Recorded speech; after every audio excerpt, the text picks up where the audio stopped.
the triangle choke. By the end of this video, you're gonna know exactly how to do the details of the triangle choke, when to do it, common mistakes, how to master it. I'm even gonna show you a couple drills at the end so you can practice it and just get this into your arsenal. It doesn't matter how big or small your opponent is, it's your legs versus his neck. You will get this choke, you will choke him out. So make sure you watch this to the end and you will know how to master the triangle choke on anybody. Are you ready? Well, let's get started. The triangle choke. So while there are many different positions you can hit it in, like guard, open guard, back, mount, this is the most common. You're in the closed guard. The recipe for a triangle is I need one of his arms to be inside and one of his arms to be outside of my legs. This is the recipe. One arm out, one arm in. If I have that, I can get a triangle. If he slips this arm back in, I don't have a triangle anymore. If he slips this arm out, I don't have a triangle anymore. I need one in, one out. Okay? Many different ways to get to that. We'll get to that later. Wrist, pull one in, push one out, legs jump over. This position we call the diamond because my legs are shaped like a diamond. This is not the full triangle, this is halfway, okay? This sometimes is the easier part to get. For some people with long legs, it's easier to get. Harder to get for some people with short legs. You liking this video so far? Well, if you do, make sure you subscribe, hit the notification bell. Oh wait, did you do it? All right, back to the video. Now that one arm's in, one arm's out, I would like, on the initial jump, if I can, to get, we call this the knee pit, right? It would be like an armpit, that piece of skin under your knee. I actually want that to touch his artery. Remember, he has two carotid arteries that bring blood to the brain, and if we choke those two out and stop the blood flow, he goes out, he taps. So the closer I can get this to touching his neck, way tighter your triangle is gonna be. So on the initial jump, I'd like to just boom, and we'll fix it later as well if we don't get it perfect. Okay, so from here, his arm, if he puts his elbow to the floor, it's gonna open him up. I wanna close him up. So what I'll do here is what we call the shake and bake. I'll get this wrist and I'll bring it to the other side, but he's not just gonna give it to me, so I gotta shake it over. And once it's over, I grab the head. I don't want him to posture up. Once I grab the head, I go after the inside of my ankle, okay? Inside of the ankle, this foot now goes to the hip. Okay, I want to keep the circle closed. If I open it, he's gonna pull this arm out. And he's done. Back. So I keep it closed. So if I was here, I grab the ankle, close the circle, now I could open. Not this. This. From here, I'm gonna do two things. I'm gonna back up, and I'm gonna change my angle this way. Back up, and then I'm gonna look into his ear on the side of my leg that's on his shoulder.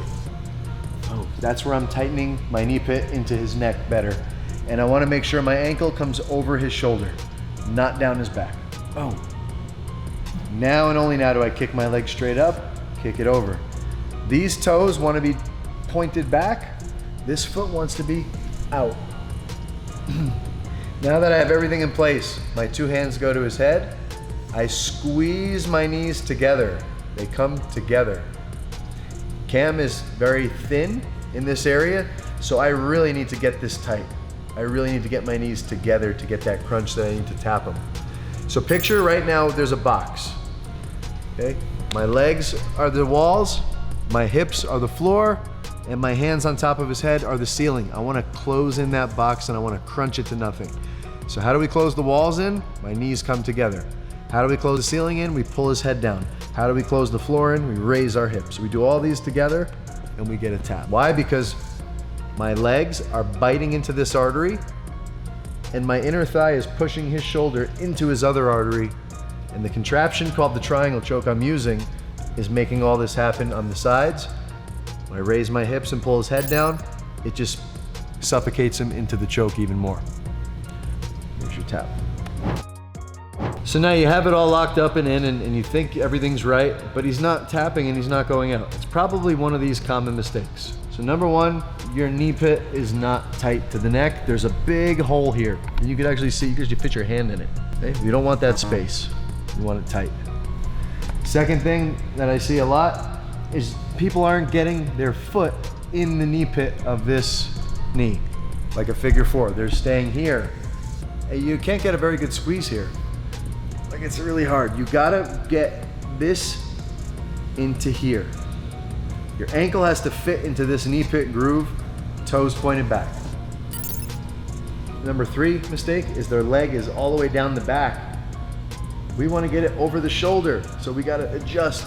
Don't skip this part. Adjust it over the shoulder. Now lock.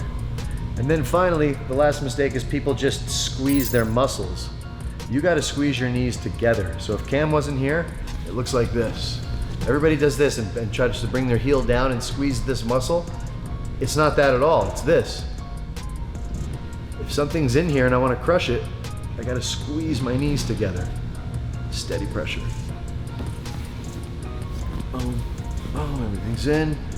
Steady pressure. Don't keep squeezing and letting go. Squeezing and letting go. One steady pressure. You're gonna get your tap. So setups, when to go for this. So take a break for a second, because the triangle is great and all, but you want an entire array of attacks from the guard. And I happen to just create an entire course on guard attacks. And it's called the Guard Attack Blueprint. So if you want to check that out, just click the link in the description and we'll see you inside. Now back to the video. So setups, when to go for this. We already said 1 in, 1 out is what you need. Sometimes they do that for you. Okay, so weirdly enough, sometimes he'll take his hand and he'll put it behind himself, because a lot of times guys open the guard like this and he tries to rip it open. And now he tries to go for a pass. But sometimes when he does that, I could just jump it over his shoulder. And then he gives it to me. And then I go and do the rest of the setup, finish. One of my favorite ways to take it is the shotgun method. So if he's down here playing low, I grab his wrists with my hands, okay? Almost like you're doing a bench press. I'm gonna pull one out, so think of like a shotgun, right? I don't think you do that with the shotgun, but that's what they call it. So you push one to his chest and pull one out. Open the legs to clear this elbow. Gotta clear that elbow. And I throw myself over. Okay, and now we're here again. Back yourself up, make the turn, look into his ear. Lock it up, squeeze. Okay. Another one, similar to that, is I can get an overhook, which keeps him down. Okay? And in MMA, if he's punching me with this hand, he's basically giving me the ability to come through. In jiu-jitsu, he's not gonna punch me. I have to shrimp out towards the overhook and get my knee free with my palm. And once my knee is free, I go nice and high, find the foot to the bicep, kick it out of the way. And there it is. But notice whenever I throw my leg up over, I try to line up the knee pit with his neck right from the get-go. This is gonna make it 10 times tighter. A lot of guys just do this. All this space. And my favorite way to set up the triangle is by using sweeps. Any sweep you could think of. Okay, so I'll just do an example. I like the up and over sweep, or the bump sweep. As I go to bring him over, instead of pulling his arm out to get the sweep, I actually just release it. What is he gonna do? He's gonna base. Look at this big space for me to come out. It could be a scissor sweep. Everybody knows the scissor sweep. So all we're doing is going for sweeps, and instead of holding the wrist to get the sweep, we just let it go. We let him base. So here's the scissor sweep. He had to base or I was gonna sweep him, but look at that big gap he's giving me. Just need that gap to come over his shoulder. Right? The pendulum sweep. Any sweep. You can do this in the gi with all your different gi sweeps. Once he bases his hand, he's in trouble. Anytime he bases his hand on the floor, he could be triangle choked. So now that you know how to do it, you know what setups to use, let's just do a couple drills to get your body used to the techniques. Okay? So I like this drill. Cam's gonna come nice and low. I'm going to punch 1 in, 1 out, and I'm gonna put this foot on his hip. And I'm gonna go here. Then Cam's gonna go up a little higher. Right there, not all the way, but halfway. And now he's a little higher because we don't know how tall our opponent's gonna be. So now I go here, and I have to lift my hips a little higher. And then we go again. Now Cam's gonna go as high as he possibly can. Foot on the hip, get my hips even higher. And that just gets us used to raising up levels depending on how tall our opponent is. And it helps us get the rep of putting 1 in, 1 out. Coming up for the finish. Okay, the next drill. Now that I have the diamond, and this is what I call a live drill, meaning he's gonna give me partial resistance. He's not gonna go crazy, he's not gonna try to slam me. Partial resistance. I have to do all the things that I'm supposed to do. I'm supposed to get this arm over. I'm supposed to fix my legs with foot to hip to get the turn, and I'm supposed to lock it. Those are the 3 things I need to do. And he's just gonna make it a little tough for me to do those 3 things. Not impossible. The goal is for me to win, but he's just gonna give me a little effort. So ready, go.